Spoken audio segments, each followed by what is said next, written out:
ഇവിടെ പളനി പോവാ. പളനി പോകുന്ന റൂട്ട് നിങ്ങളെ കാണിച്ചു തരാം. ഇതാണ് ഗൈസ് വിൻഡോയില് കരണ്ടൊക്കെ വരുന്നുണ്ട്. ഗൈസ് ഇതാണ് നമ്മളെ പളനിയിലോട്ട് പോകുന്ന റൂട്ട്. കാണിച്ചു തരാം. ഇവിടൊക്കെ ഒരുപാട് വിൻഡോയിലൊക്കെ കാണുന്നുണ്ട് ഗൈസ്.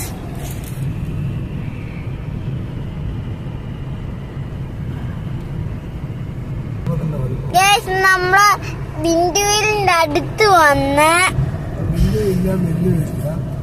ഗൈസ്